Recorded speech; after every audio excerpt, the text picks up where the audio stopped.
Fala aí pessoal, tudo bom? Eu sou Paulo Souza, sou professor e pesquisador de fotografia e de cinema e tenho interesse sobretudo no campo da cinematografia ou da direção de fotografia. E ouvi falar muito recentemente de uma série britânica que tem estourado e feito muito sucesso na Netflix, que é a série Adolescência. É uma série de drama policial, né, em que a gente acompanha a história de um garoto acusado de cometer um homicídio. E essa série ela é curtinha, né, em 4 episódios de cerca de 1 hora e tem feito muito sucesso, e muitas pessoas têm se impressionado pelo virtuosismo do uso da câmera em um plano sequência.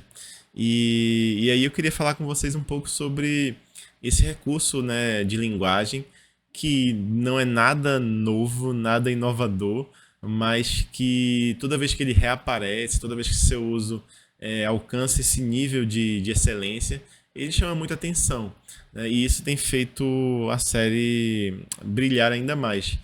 O plano sequência é aquela construção de filmagem em que a fotografia ela é conduzida sem a utilização dos cortes, né? Em muitos filmes a gente tem um falso plano sequência, né? Porque aí os cortes são mascarados, né? A gente vai acompanhando a câmera em tempo real e de repente ela passa numa cortina preta, passa numa parede e aí a tela escurece e isso vira um ponto de corte, né? Aquele momento em que o diretor pode parar um pouco e começar a gravar de novo a partir daquele plano preto e continuar uma filmagem sem que haja a percepção de que houve um corte.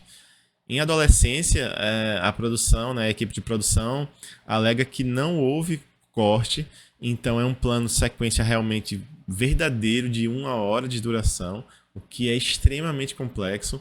Eu vou mostrar aqui algumas imagens, né, desse making of e a gente vai ver que existe um verdadeiro balé, né, uma grande coreografia super encenada, o movimento de câmera é extremamente preciso, fazendo uso, lógico, de grandes tecnologias contemporâneas, né, de estabilização de imagem, mesmo imagens que passam por planos aéreos, como drones. A gente vai ver essa câmera entrando e saindo de espaços, saindo da mão do operador de câmera, subindo nesse drone, voltando para a mão do operador de câmera, e tudo isso com uma grande qualidade, uma grande estabilidade. Então, assim, realmente não tem como não chamar a atenção. Mas por que o plano sequência ele é tão atrativo, né? Ele chama a atenção muito especialmente porque ele condiciona a nossa experiência do filme ou da série, né, do produto televisivo, a um tempo real, né, uma temporalidade real. As coisas que acontecem no mundo do filme, né, as coisas que acontecem na diegese fílmica, elas acontecem num tempo da vida. Ou seja, a gente não tem aqueles saltos temporais, a gente não pula 20 minutos, 1 hora, 1 ano, 10 anos para frente a cada corte. A gente vai acompanhando as coisas no tempo em que elas acontecem. No primeiro episódio do Adolescência, a gente tem até duas referências a isso, né? Uma em que o advogado chega lá para acompanhar o seu cliente e ele fala: 25 minutos que aconteceu a prisão. E a gente, quando olha lá na linha do tempo do episódio, está mais ou menos nesse tempo. Mais na frente, o policial também vai falar: aconteceu há 30, 40 minutos a prisão. E a gente vê que realmente aquele episódio está mais ou menos naquela faixa de tempo. Ou seja, tudo que aconteceu até ali está acontecendo em tempo real. Isso gera uma sensação de urgência, né, do acontecimento no tempo da vida. A gente está condicionado então àquela limitação temporal e espacial. Por que espacial? Porque tudo que acontece só é visto por nós quando acontece perto da câmera. Então o ponto de visão, o ponto de vista e o ponto de escuta, ele está condicionado à câmera. Tudo que eu vejo e escuto está condicionado à câmera. Isso gera um jogo muito divertido, muito instigante, porque o diretor de Adolescência consegue transicionar entre espaços e fazer com que a gente receba e que informações sejam também ocultadas a partir desse movimento da câmera. Por exemplo, a câmera chega no espaço em que estão os pais da criança lá na delegacia. A gente começa a observar a perspectiva daqueles dois personagens. Mas o garoto tá preso numa cela. Eu não sei o que tá acontecendo com ele. O policial tá conversando com a equipe dele em um outro espaço. Eu não sei o que tá acontecendo com ele. Daqui a pouco a gente vê que a câmera se desloca desse espaço em que estão os pais e vai para o espaço que estão os policiais. E aí eu deixo de ver o que está acontecendo com os pais e passo a enxergar só o que está acontecendo lá no universo com o policial.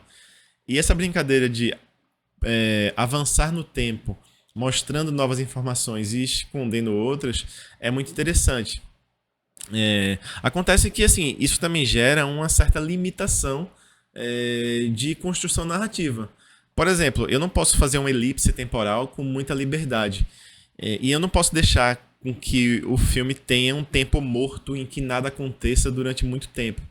Então, por exemplo, quando o garoto é preso, imagina que ele fosse preso num local da cidade e que a delegacia ficasse a 1 hora de carro dali, ou 40 minutos, ou que houvesse um engarrafamento que ele ficasse lá 30 e poucos minutos preso. Se o filme fosse em plano sequência, eu ia ter que ficar 30 e poucos minutos preso dentro do carro no engarrafamento. Ou se essa delegacia fosse muito longe, demorasse 1 hora para chegar, eu ia ter que ficar 1 hora preso dentro do carro. Então essa coisa de estar preso na temporalidade real gera algumas limitações. E dentro da construção narrativa de adolescência, a gente percebe que eles dão umas roubadas, né? A gente percebe, por exemplo, que tudo acontece de forma muito, né, no mundo maravilhoso. Então o advogado chega, ele já vai direto na sala em que estão os pais. Quando ele sai da sala que estão os pais, ele vai para uma sala lateral e em menos sei lá, de 30 segundos já chega um policial, né, um investigador, e já senta na mesa com ele, já começa a conversar. Então a transição daquela ação que é o contato com os pais para a transição da ação que é o contato com os investigadores, ela é praticamente imperceptível. Só que é um tempo que na vida real não aconteceria, né? Porque a gente sabe que vai passar de um espaço para outro, vai esperar, a pessoa vai demorar um pouco, alguém para, vai no banheiro. E aí isso ia ser um tempo morto pro seriado. E para evitar esse tempo morto é tudo muito sincronizado, né? Como um grande balé, como eu já falei antes. Então, assim, o recurso do plano de sequência tem grandes pontos altos, né? Como eu já falei, essa coisa de estar sempre preso, da gente ter uma visão muito próxima da câmera, de estar, às vezes, sentindo ali a respiração, acompanhando de perto, de estar acompanhando no tempo real. A gente não perde nada do que a câmera vê. Ao mesmo tempo, a gente tem essa margem para a direção trabalhar com o que não está sendo visto, porque existem outros espaços para além da câmera. A gente está numa perspectiva muito próxima de uma... não uma primeira pessoa, mas uma terceira pessoa, muitas vezes, né? A câmera que está ali acompanhando o personagem de costas, caminhando e explorando os espaços. Então é uma experiência muito imersiva. A gente está dentro da ação o tempo inteiro. Então é muito virtuoso, né? É muito instigante a gente estar dentro desse espaço que é conduzido por um plano de sequência. Como limitadores e como pontos às vezes baixos da série, né? É isso que eu falei, é essa coisa da fluidez narrativa dos acontecimentos não ser tão realista. Às vezes a gente tem umas forçadas de barra para que a narrativa não caia e que siga ali naquele fluxo do plano sequência. O plano sequência ele já foi explorado muitas vezes no cinema, então para quem gostou desse artifício, quem achou instigante, eu recomendo algumas obras. Um clássico imperdível, né, do Hitchcock, é o Festim Diabólico. É um filme que chocou muita gente, né, por ser um clássico e tal, e que propôs essa estrutura narrativa de plano de sequência, lógico. Na época era muito difícil, né, filmando em película e tal, então o Hitchcock ele habilmente consegue fazer alguns cortes camuflados ali, a gente não percebe com muita nitidez. Um filme também muito virtuoso no uso do plano de sequência é o filme A Arca Russa, do Alexander Sokurov. Ele também aponta como um não uso de cortes invisíveis. E mais recente, né, a gente teve exemplos hollywoodianos, né, como Birdman, e um que eu acho fantástico, assim, um uso muito virtuoso do plano de sequência é o filme de guerra, né, o 1917, que tem sim alguns pontos de corte escondidos, mas que tem um uso muito marcante do plano de sequência e que inclusive gerou, né, rendeu um Oscar de melhor fotografia. Bom, é isso. Eu acho que deu para entender um pouco e pensar um pouco a respeito de por que o plano de sequência é uma ferramenta de linguagem instigante e interessante, e entender um pouco os limites de seu uso.